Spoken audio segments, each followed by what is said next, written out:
while Saul was there in the presence of God and the prophets and Samuel, David ran back to Jonathan to let him know everything that was going on.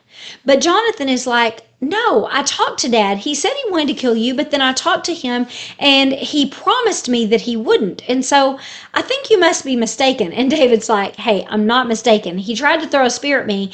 And then whenever I ran away, he sent messengers to kill me. And then after I ran to Samuel, then he sent more messengers to kill me. And he even came out to kill me himself. And the only thing that stopped him was the presence of God. I'm telling you, I know what's going on. He's trying to kill me.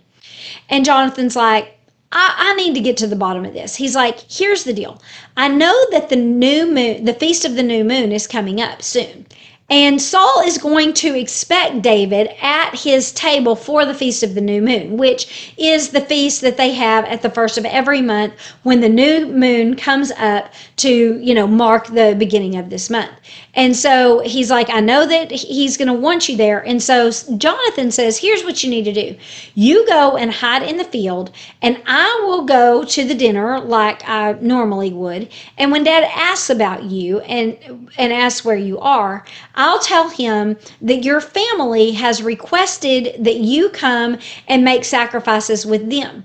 And then that I gave you permission. And then if I tell him this and he is like, oh yeah, I'm glad you gave him permission to do that. I'm sure that his family wants him there. Then we'll know that he's not upset with you anymore. It was an impulsive reaction. He went and was in the presence of God and the prophets and Samuel, and he's changed his mind. But if when I tell him that you have gone to be with your family, he says, why did you give him permission, Jonathan? And he's mad at me, then we'll know that he's still trying to kill you. And then I will come out into this same field that you are hiding in with my bow and my arrows and a boy to retrieve the arrows. And then I'll give you this signal to let you know whether he is trying to kill you or not. What I'm going to do is I will shoot the arrows and then tell the boy to go fetch them. And if Dad is not mad anymore, I'm going to say, hey, isn't the arrow near? Come this direction and then you'll see it. And that will let you know that you can come this direction. The boy thinks that I'm talking to him, but it's really code to you to say, hey, you can come near Saul and he's not going to kill you. But if I tell the boy, hey, I shot the arrow beyond you, go further, then you will know that I'm sending you far away from my dad because my dad's trying to kill you. And David says, well, what if your dad won't let you come back and warn me? Like, what if he's so mad at you that he detains you? And Jonathan's like, I promise you that I will find a way to warn you. I love you. You're innocent. I will definitely find a way to warn you. And you know what? If I don't warn you, then may the curse be on me. May God kill me himself, if I don't do this. Like, I'm taking this very seriously, like on my life. I will come and warn you. And then he even goes as far to say, I pray that God will give you vengeance on those who are seeking to hurt you, on all of your enemies, knowing that that means his dad, that he wants David to get vengeance on his dad because he knows who is right and who is wrong. But then he asks David, he says, since I am protecting you, and since I'm asking for vengeance for you, will you do me a favor also? If God gives you this vengeance, and he takes the throne from my family, and he gives the throne to you instead, then spare my life and spare the life of my descendants. Will you do that since I've done these things for you? And David's like, of course, And so the two boys make a covenant, each of them making a promise to protect each other and be loyal to each other. And then they part, and David goes to hide, and Jonathan goes back home. And then Jonathan goes to the feast the next day. Well, Saul doesn't even ask about David at all. So Jonathan doesn't have a chance to give him an answer, to find out anything at all. Saul doesn't ask about him because he just assumes David didn't show up because he's unclean. You can't participate in a sacrificial ceremony if you have become unclean for any reason. And he's like, something must have happened. He must have come in contact with a dead body or something, and, he can't come to the feast. No big deal. But then the next day, when David still doesn't show up, Saul's like, what in the world's going on? And so he asks Jonathan, and Jonathan tells him, hey, his brother has requested, his brother's head of the house now, and he's requested that he come and make the sacrifices with the whole family, and I gave him permission.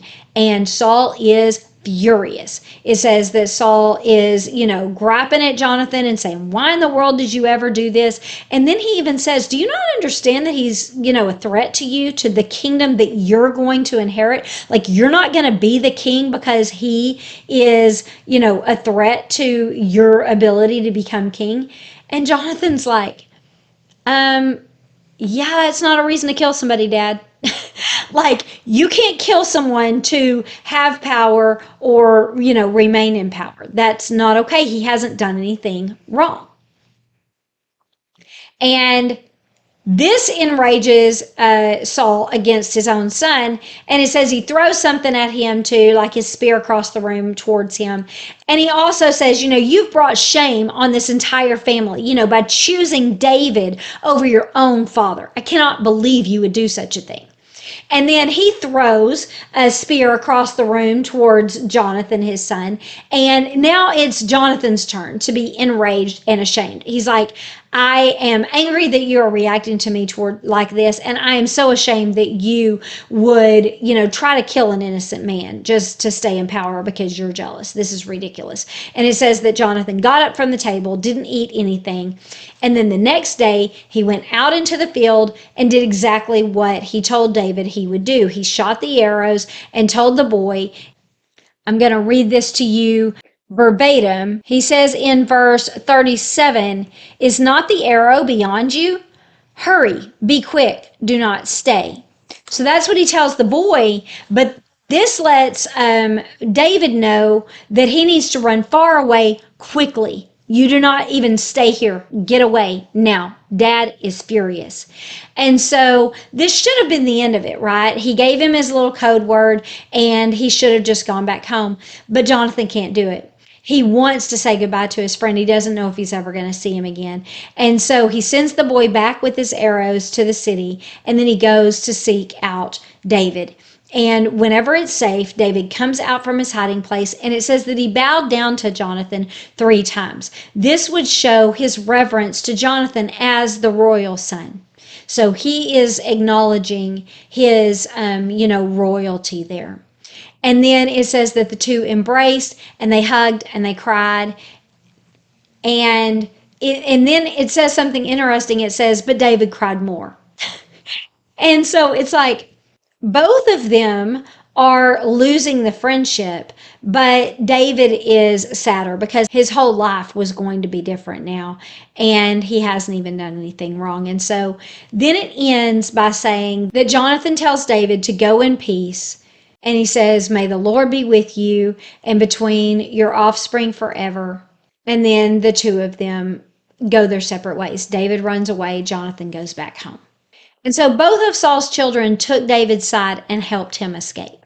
They stood on the side of justice at the risk of alienating their own father and possibly risk of their own safety, right? And they didn't take David's side because they loved him more. That's what people will always accuse you of. It's like, oh, you take his side because you like him better. It's like, no, it's because he's right. I love you both, but he's the one that's right and you are the one that's wrong. And that's just the fact of the matter. And so I'm taking the side of justice. I'm not taking the side of, this person specifically. The children were doing what their father couldn't, and they were rising above their emotions to do what was right. Proverbs 18:5 says, it is not good to be partial to the wicked or to deprive the righteous of justice. And so they couldn't be partial to their dad who was doing a wicked thing, and they couldn't deprive David of the justice that he deserved. And so they had to take his side against their own dad. And so, has this ever happened to you? Have you ever been tempted to choose a loved one over what's right? Such a hard thing. It is such a hard thing. But God loves justice and righteousness, and we should love it too. And so, what we have to realize is that we're not actually choosing one person over the other. When we choose righteousness and justice over the other person, then we're actually choosing God's way over the other person. And so, we're choosing to align ourselves with the Lord. And so, the real choice is not between these two people, but between God and this person. And when you put it that way, it makes it much easier, right? To choose God logically. If we can separate ourselves from the emotion, then we can choose God over the other person because we know that that is the right thing to do. Even Jesus says this in Matthew 12:46-50. It says that while he was talking to the multitudes, his mother and his brothers stood outside seeking to speak with him. And then somebody came to him and they said, "Your mothers and your brothers are standing outside seeking to speak with you." He stretched out his hand towards the disciples and says, "Here are my mother and my brothers. Whoever does the will of my Father in heaven is my brother and sister and mother." And so what he's trying to say is, I love my family, but you are my family too because you choose God.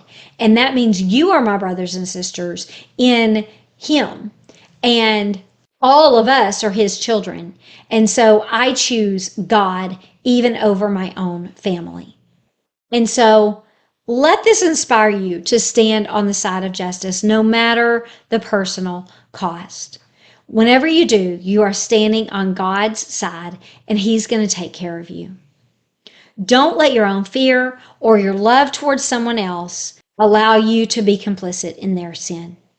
Don't let anyone shame you, make you feel like, you're not being loving or you're not being kind, because you can't take their side just because they make you feel bad or because they might be angry with you.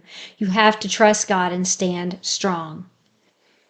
It's a sacrifice that we make for the one who sacrificed everything for us, right? If Jesus has sacrificed all for us, the least we can do is stand on His side. In Joshua 1:7-9, it says, "Only be strong and very courageous, that you may observe to do according to the law which Moses, my servant, commanded you. Do not turn from the right or the left, that you may prosper wherever you go.